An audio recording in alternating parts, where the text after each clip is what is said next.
మరి ఈ 16 నెలల కాలంలో రాష్ట్ర ప్రజలంతా అసంతృప్తిగా ఉన్నారనేది ప్రతిపక్షం వాదం. నిజంగా అసంతృప్తిగా ఉన్నారా, సంతృప్తిగా ఉన్నారా? సంతృప్తికర స్థాయిలో పరిపాలన జరుగుతుంది. అసంతృప్తి అనేది ఏమి లేదు. జగన్మోహన్ రెడ్డి అసలు ఏమైపోయాడా అని ఆయనకిల్లో చూస్తున్నారు జనం అంతా. 5 ఏళ్ళు మళ్ళీ జగన్ రావాలన్నా కాదు, 5 ఏళ్ళు కొట్టాడు, లంబాచారాలు కొట్టాడు, ఆగమాగం చేశాడు. అసలు ఏది చిన్న అంశాన్ని కూడా ఎక్స్పోజ్ చేయలేకపోతున్నాడు. ప్రతిపక్ష నాయకుడు హోదాలో ఇష్యూస్ వస్తే తోకముడిచి పారిపోతున్నాడు. అసెంబ్లీకి వెళ్ళి మాట్లాడాలి కదా, శాసనసభ్యుడు కదా అని జనం ఆయన కోసం ఎదురు చూస్తున్నారు, కానీ అధికారం ఇద్దామని కాదు. అసలు ఈయన హావభావాలు ఎట్టుంటాయి, ప్రజల పక్షాన ఎట్ట పోరాటం చేస్తాడు ఈసారి అని చూస్తున్నారు. కనీసం జెండా అన్న రెపరెపలు ఆడుద్దేమో, ఆ జెండా కూడా పీక్కొని పారిపోయే పరిస్థితి వచ్చింది. సరే, ఇప్పుడు మెడికల్ కాలేజీలు పీపీపీ మోడల్లో వెళ్ళటం వల్ల ప్రజల్లో అసంతృప్తి పెరిగిందంటారా, మామూలుగా ఉన్నారా? అసంతృప్తి ఏం పెరగలేదండి. 6,500 సీట్లు ఎవ్రీ ఇయర్ మనకి 17 కట్టాడు. 17ట్లో 5 ఎందుకు కట్టావు అంటే దశల వారీగా నిర్మాణం చేస్తున్నారు. దశల వారీగా చెప్పచ్చండి. 5 ఎందుకు కట్టావు? తద్మా ఏమని అటువంటిప్పుడు నువ్వు 17 ఎందుకు పెట్టావు? దశల వారీగా కట్టాల్సిన అవసరం ఏమి లేదు.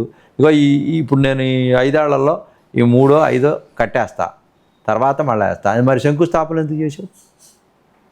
అంటే గుట్టకాల్చిన ఎత్తి మీద వేయటానికి అది లైవ్గా పెట్టి అట్లానే ఓట్లు అడిగి ఓట్లు వేసుకుందామనా? ఇది కరెక్ట్ కాదు. అసలు మెడికల్ కాలేజీలు లేవన్నారు కుటుంబ నాయకులు ఎవరైతే ఉన్నారో. అసలు మెడికల్ కాలేజీలు లేవు, ఏదో ఒకటి పెట్టారు, మేము వచ్చిన తర్వాత ఓపెన్ చేసామని చెప్పి సాక్షాత్తు ముఖ్యమంత్రి గారు చెప్పారు. ఏ ముఖ్యమంత్రి గారు? నారా చంద్రబాబు నాయుడు గారు, ఆంధ్రప్రదేశ్ ముఖ్యమంత్రి. అవునండి, 17 పెట్టారండి కాగితాల మీద. ఏది పిల్లర్లు వేసి అట్లా పెట్టారు. అన్నీ ఏముండయి అక్కడ, గోతులు తీసి పెట్టారు. నిర్మాణాలు ఏం జరగలేదు. నిర్మాణాలు ఏముండయి చూడండి, మొత్తం విజువల్స్ అన్నీ కూడా అయ్యే శ్మశానాలు లాగా ఉంటాయి అవన్నీ కూడా. అసలు ఎట్లా ఉండేయండి. అయినా కూడా పీపీపీ పద్ధతిలో ఎవరికి నష్టం జరగదు. పీపీపీ పద్ధతి ఎప్పుడో 1857లో ఫస్ట్ టైం ఇన్ వరల్డ్ లండన్లో ఒక అండర్ గ్రౌండ్ మెట్రో ట్రైన్స్కి పీపీపీ పద్ధతిలో తీసుకున్నారు. అప్పుడు పీపీపీ పద్ధతి ఎంఓయూలు వేరు, ఇప్పుడు పీపీపీ పద్ధతిలో సబ్జెక్ట్ కండిషన్. విద్యా వైద్యం పీపీపీ వేరు, మిగతా వర్క్స్ పీపీపీ వేరు. ఇదే ఒక్కొక్క మెడికల్ కాలేజీకి వచ్చి 350 బెడ్ల హాస్పిటల్ వస్తుంది. ఇదే పీపీపీ వెళ్తే, ప్రైవేట్ పర్సన్కి వెళ్ళినప్పుడు సామాన్య వ్యక్తికి వైద్యం అందుతుందా? డబ్బులు చెల్లించిందే వైద్యం అందుతుందా? మీరు మంచి పాయింట్ అడిగారు, నేను చెప్తున్నా. ఇదే అది ప్రజల్లో కొంత లేదు. ఎంఓయూ చేసుకున్న తర్వాత దాంట్లో దీని గురించి సాక్షాత్తు వైద్య ఆరోగ్య శాఖ మంత్రి గారు చెప్పారు. 36 ఏళ్ళ పాటు వాళ్ళ అండర్లో ఉంటుంది, మళ్ళీ 33 ఏళ్ళు మరలా వాళ్ళు అడిగితే మళ్ళీ ఇంకొక కొద్ది కాలం పొడిగించవచ్చు అని చెప్పి అన్నారు. అది చెప్పింది ఏంటంటే సత్యకుమార్ గారు మీకు డీటెయిల్డ్గా చెప్పాల ఎంఓయూలో ఏం రాసు. దానిలో ప్రజల్లో కొంత గందరగోళం పరిస్థితి ఉంది. గందరగోళం 36 ఏళ్ళు ఒక ప్రైవేట్ వ్యక్తికి I will give clarity. PPP పద్ధతిలో 33 సంవత్సరాలు అగ్రిమెంట్ ఏంటంటే సబ్జెక్ట్ కండిషన్. అది ప్రతి 350 మందికి ఒక జనరల్ హాస్పిటల్ దానికి అటాచ్మెంట్గా పెడతారు పేదలకు చేయటం కోసం. అది పీపీపీ పద్ధతిలో వచ్చిన తర్వాత వాళ్ళు ఎవరు దీంట్లో ఇంటర్ఫీర్ అవటానికి లేదు. ఇది కంప్లీట్. అంటే ఇక్కడ 3 ఉన్నాయి, మీరు ప్రైవేట్ పబ్లిక్ పార్ట్నర్షిప్ కదా, ప్రైవేటు ఉంది, పబ్లిక్ ఉంది. ఇక్కడ ప్రైవేట్కి కొన్ని ఇస్తారు, మొత్తం మానిటరింగ్ అంతా పబ్లిక్ చేస్తుంది, గవర్నమెంట్ చేస్తుంది. దీంట్లో కొన్ని అండర్స్టాండింగ్స్ ఉన్నాయి. ఇది మీరు తీసుకోవాలా మెయింటెనెన్స్ బట్టికే. 33 years పీపీపీ పద్ధతిలో ఎందుకు మెయింటెనెన్స్ ఇస్తున్నామంటే వాళ్ళు కన్స్ట్రక్షన్ చేసి 2 yearsలో వాళ్ళని లైన్లోకి తీసుకొచ్చి కాలేజీలు స్టార్ట్ చేయటం కోసం ఎన్నో సంవత్సరాల తర్వాత ఉపయోగం ఉంది. ఇది మళ్ళా పెండింగ్ పడిపోతూ ఉంటుందని తొందరగా కట్టడం మెయింటెనెన్స్ కోసమే వాళ్ళకి. అంటే ఇంత బడ్జెట్ కేటాయించే మన రాష్ట్ర ప్రభుత్వం 6,000 కోట్లు కేటాయించడంలో ఎందుకు రాష్ట్ర ఖజానా చెప్పింది? 6,000 కోట్లు ఏదైనా కూడా వాళ్ళకి ఇవ్వటం వల్ల మెరుగైనటువంటి పద్ధతుల్లో కన్స్ట్రక్షన్ చేస్తారు, చాలా ఫాస్ట్గా చేస్తారు. మన దగ్గర డబ్బులు ఉండి లేక అలాట్ చేసి కొంత కుంటుపడిపోకుండా ఉండటం కోసం శరవేగంగా అడుగులు ముందుకేసి మన వైద్య వృత్తిలో మన వాళ్ళందరినీ కూడా తయారు చేసి ఎంప్లాయ్మెంట్ జనరేట్ చేద్దాం అనేటువంటి ఒకే వేరే దేశాలకు వెళ్ళిపోతున్నారు, వెళ్లకుండా ఉండటం కోసం చేస్తున్నటువంటి జీడిపి పెంచడం కోసంలో భాగమే ఇది పీపీపీ. సార్ మీరు గతంలో జగన్మోహన్ రెడ్డి గారు మెంటాలిటీ చూశారు, జగన్మోహన్ రెడ్డి గారికి దగ్గర కూడా ఉన్నారు. ఈ రోజున చంద్రబాబు నాయుడు గారు దగ్గరగా ఉన్నారు. రెండు పార్టీలు తెలుసు మీకు, ఎవరి పార్టీలు ఉన్నారు. ప్రజా సంక్షేమం ప్రజల కోసం పనిచేయాలంటే ఇద్దరు మెంటాలిటీ ఎలా ఉంటుంది? జగన్మోహన్ రెడ్డి గారు ఎలా ఉంటారు, చంద్రబాబు గారు ఎలా ఉంటారు? జగన్మోహన్ రెడ్డి గారు అసలు ఎమ్మెల్యేలకి అపాయింట్మెంట్ ఇవ్వాలి. ఈయన ప్రజల దగ్గర, సామాన్యుల దగ్గరికి ఇంటికి పోతున్నాడు. చిన్న పిల్ల కనిపెడితే మాట్లాడుతున్నాడు. ఇగోకు పోకుండా అన్ని చోట్ల కూర్చుంటున్నాడు. మానవీయ కోణం అంటే చంద్రబాబు నాయుడు గారి దగ్గర ఉంది. ఆయన ఎమ్మెల్యేలే రానిలా, మంత్రులే రాని నియంత అసలు అతను పరిపాలనకు పనికిరాడు సార్. అసలు చంద్రబాబు నాయుడికిను జగన్మోహన్ రెడ్డికి పోలికే పెట్టద్దు. నక్కకి నాగలోకంకి ఉన్నంత తేడా ఉంది. వేస్ట్ అసలు. వదిలేయండి. అసలు చంద్రబాబు నాయుడు అనేటువంటి వ్యక్తి అసలు ప్రపంచం మొత్తం కూడా ఇట్లా చూస్తూ ఉంది అతనికి వెళ్ళి. ఎంత తగ్గించుకొని ఉన్నాడంటే అంత తగ్గించుకొని ఉన్నాడు. అంత తగ్గించుకొని అంత ఎత్తు ఎదిగాడు.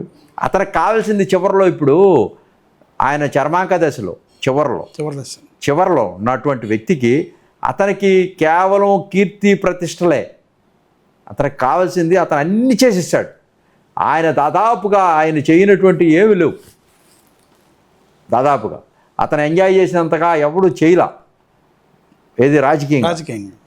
సో అతనికి కావాల్సింది ఏమి లేదు. అతని చివరి వయసులో అద్భుతమైనటువంటి వ్యక్తిగా కీర్తి ప్రతిష్టలతో తన చర్మాంక జీవితంలో రాజకీయాన్ని ఘట్టాన్ని ముగించాలనుకునే శరవేగంగా అడుగులు ముందుకేస్తున్నాడు. అతను సాధిస్తాడు.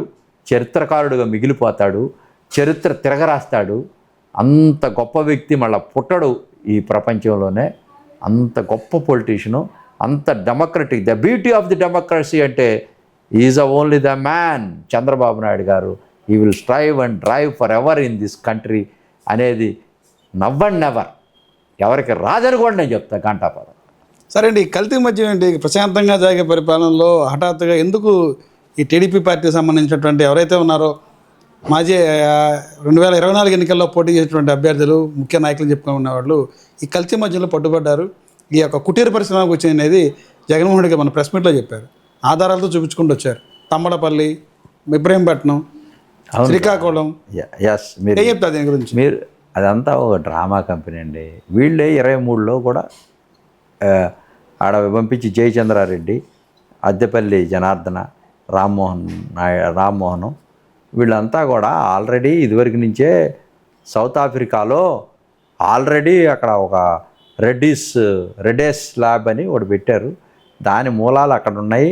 అదే ఒక ప్యాకెట్లో మందు, కల్తీ మద్యం అమ్ముతూ అన్ని స్కూళ్ళకి ఎక్కడెక్కడ మొత్తాన్ని ఈజీగా క్యారీ చేయడం కోసం చేసినటువంటి ప్రయోగమే అది. అదే ఆధారాలు ఎందుకు దొరికినాయండి? అట్లా ఆధారాలు ఎందుకు దొరకలేదండి? ఉంటే కదా సిట్ అంతా కూడా తీసి మొత్తాన్ని అరెస్ట్ చేస్తూ ఉంది. ఇప్పుడు జోగి రమేష్ వాళ్ళ ఇంటి పక్కనే ఉంటాడు. ఆయన ఇదివరకు వాళ్ళే నడిపించారు మొత్తం. తర్వాత జయచంద్రారెడ్డి మన తమిళపల్లిలో పోటీ చేశాక వాళ్ళ కనెక్షన్స్ ఉండటం వల్ల ఏం చేశారంటే, జోగి రమేష్ వీళ్ళని ఎట్టకొట్ట పట్టిద్దాం, ఈ గవర్నమెంట్లో మనం ఆపేశాం కదా, దీన్ని కొనసాగింపుగా పట్టించేసి ప్రెస్సుల్లో రాయిచ్చేసి వీళ్ళ పోలీసులు పట్టించేస్తే యాగి చేస్తే ఇదే వీళ్ళకి ఆపాదిస్తే పోద్దని చెప్పి ఒక డ్రామా కంపెనీ డ్రామా ఆడారు. దీని మీద సిబిఐ విచారణ సిద్ధం అని చెప్పాను కదా. జోగి రమేష్ చెప్తుంది, వైసీపీ స్టాండ్ చెప్తుంది. సార్ సిబిఐ విచారణ సిద్ధం. సిట్టు ఎందుకు వద్దు? అంటే సిట్ అనేది రాష్ట్ర గవర్నమెంట్ పరిధిలో ఉంది. సిబిఐకి వాళ్ళకి తెలుసు how to manage the CBI అనేది బాగా తెలుసు. సిబిఐలో ఆరితేరారు సార్. 16 కేసులు ఉన్నాయి కదా, సిబిఐ ఆరితేరారు. సో వాడు సిబిఐని మేనేజ్ చేసుకుంటే సిద్ధార్థులు. ఎందుకంటే ఒకటే ఎగ్జాంపుల్ చెప్పదలుచుకున్నా. అవినాష్ రెడ్డి గారు సిబిఐలో ఇరుక్కుంటే వాళ్ళందరూ ఇక్కడికి వస్తే కర్నూలులో ఏం చేశారు? కొట్టి తరిమేశారు జనాలను పెట్టి. సిబిఐ వాళ్ళ మీద కేసులు పెట్టారు. ఇంత దారుణం ఈ ప్రపంచంలో ఈ భూమి పుట్టిన తర్వాత ఎక్కడ ఉండదు.